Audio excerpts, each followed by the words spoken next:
Hello, it's Nikki. How you doing? Today, I want to take you back to 1996, 97. What were you doing then? I was getting serious slash having fun. It was that time for me. I was 13, 14, 15, can't do my maths. Yeah, like year 10.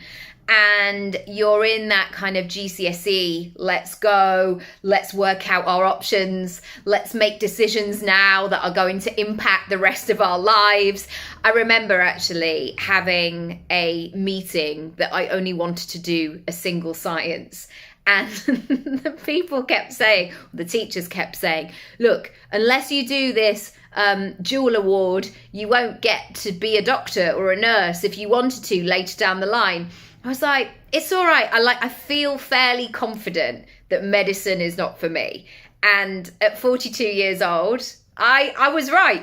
I'm going to say it. I was right. Anyway, it was at that time where the studying began to ramp up and making all of those choices, putting things in place. And we had this session, which I don't even know how regular it was. It was called Life Skills. There was no GCSE in it. I was going to say there's no point to it, but I'm sure there were some good bits. But now, as a fully formed adult, I definitely think that there should have been some other topics covered in it. So I'm very happy to rewrite that curriculum if they need me to. You know, things like tax, mortgages, STDs. What else should we throw in there? I mean, everything, like how to book a flight, all of that. Nobody teaches you those things unless you do them. I don't know why STDs came in there, but there we go. Anyway, there was a day when I remember a careers advisor came in, and she walked in a very serious way, and she had a lot of urgency to her energy, her vibe. So the first kind of 10 minutes she spoke, and she was basically putting the fear of God into us, saying that we needed to make a decision now for the rest of our lives. And what she wanted ultimately, I think, is to put us in some boxes. I'm just going to put you in that box and I'm going to sign you off and you are done. And there were some people who were very compliant with that. Like, yep, I'd like to be a lawyer, please. I'd like to be an accountant. I've got a dual award science. I'd like to be a doctor, please. I'd like to be a hairdresser. I'd like to work with children. People started to please her because they had obvious choices, or choices of the 90s in terms of job descriptions. And I knew that when it came round to me, already I was going to be seen as somebody complicated, or, can't make a mind up, or all of these quite negative things, like, oh, she's causing trouble, or there's always one. Yeah, I was often that one. There's always one, somebody wanting to do something different. And the fact that I had a plan in my head to go to drama school at 18, already that ruffled some feathers with her. She was just like, oh no, this is not really in the plan. I don't really know how to help you. And I'm sure it came from a good place. But ultimately, I felt like it wasn't going to work. Anyway, as I got into the conversation, I very much realized I needed to not say very much at all, which happened. So I just kind of went, I'm going to drama school, and don't worry, like, I've got a book from the library I'm going to follow, and like move on to the next person ultimately. And it was in that moment that, and of course this is all pre-internet, so that library card was like a golden ticket. I realized, I'm going to have to figure this out by myself. Because at that time, I didn't know any actors. I didn't know any creatives. I didn't have like a supermodel mum and a rock star dad, even though they're really cool in their own way. But I didn't have that obvious sort of step up, or I didn't have somebody who could just like phone somebody in Soho. Like, there was none of that. And at the time, that felt like quite a rocky decision to other people. Internally, it felt great because I was focused, I knew where I was going, I knew what I was doing, and it was all great. And at that time, I was very much the minority. So lots of my friends were following much more sort of straightforward paths. You know, they had their own interests, they had their own talents and that own sense of like, oh my goodness, this is what I'm meant to do. And they were following that.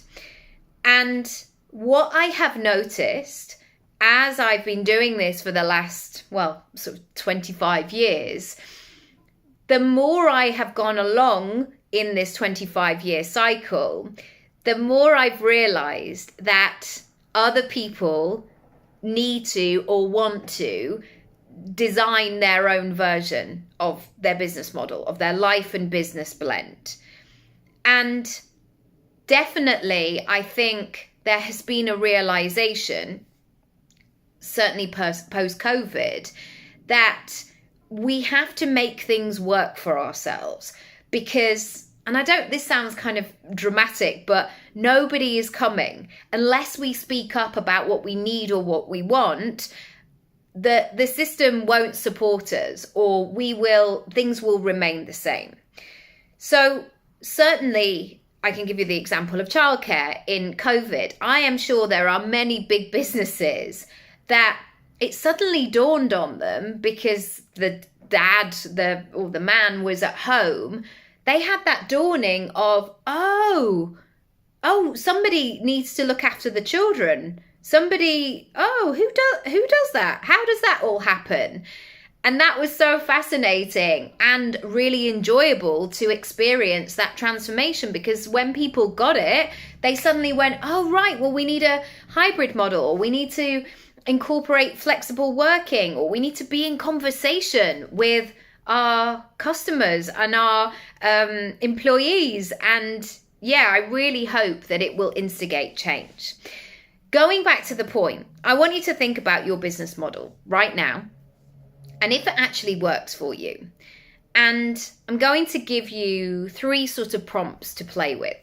The first is, does it work with your personality? Now, again, there is very much this narrative of just keep working hard, keep doing the things, and work, there was all that thing like work hard, work has to be sacrificed and not enjoyable and endured and all of that. I don't believe that. I think many of us actually want to have a nice time working. Many of us don't just want to show up and be dead behind the eyes and do what's required and then leave. Most of us want to have some kind of satisfaction. So I want you to think about your personality and whether or not you are in a state and in a place of feeling good. And again, there might be days where I have to do a load of admin. And on those days, I might be like, I am not really enjoying this, but I know it needs to get done. But generally, the work that I do, I really love, and I wouldn't want to do anything else. So really thinking about your personality. Is your current business model ticking those boxes? Secondly, your circumstances. So when we talk about circumstances previously, I think for many of the women that had gone before me in my family, or those I've read about, or those that I've met, or those I've never met, the stories that we would hear was very much as women entered the workplace and they started doing things, it was almost like that permission from men of like, yeah, no problem, or society, no problem, you can come in, but if you could just do everything else alongside this, that would be great. And then that means that you can continue doing what we need you to do. So for many years, I believe people were stuck in that narrative of I'll just keep doing all the things and I'll just put my own needs to the side. And don't worry, I don't need to sleep, and I'll multitask and I'll do all the things and I'll be available and I'll stick a smile on my face. But we all know that behind the scenes, people were crying in cupboards at work. People were being a bit passive aggressive. People were not living out their full out version of their life. So the way that I work is very much about your circumstances and acknowledging them. And really thinking, okay, so if you want to have more time with your children, how do you build this business model so the two things work together in a really lovely way? The final thing is about your own personal goals. So we realize through adulting that nobody comes along and gives us like pats on the back of like, well done, you are acing adulting. I mean, we might feel that from our friends or our peers, but ultimately it's about making yourself happy. So, and I really believe that if you're in that place where it feels really good, you're more likely to be a great person in the world. And ultimately, we can all people please and do all the things for other people, but you are in your life and in your body the most amount of time. So you may as well give what it is that you want to go. But what I do find is that many of my clients maybe don't necessarily know, or perhaps they've forgotten, or they need to reassess what they actually want. So my final takeaway for you today is to really think about what it is that you want and what your version of success is going to be, what's important to you. And it doesn't have to be anything grandiose or exceptional or wowing for anybody else. This is simply about you and really taking that time for yourself to consider it. I'm going to leave it there. If you want to chat further, I would love to support you. I'd like to walk you through all of these points and really help you to design and deliver this on your terms and it feeling really good. And not just in a 10 years time, like how can we do this right now? How can we make this work? What tweaks do we have to make? And remember, sometimes it feels like you have to go from 0 to 100. You actually don't. A few little tweaks along the way might be all you need. So if you want to set up a chat, if you want to have a conversation about this, drop me a message via my website, send me an email. My details are all there, and let's speak further. Lots of love. Bye.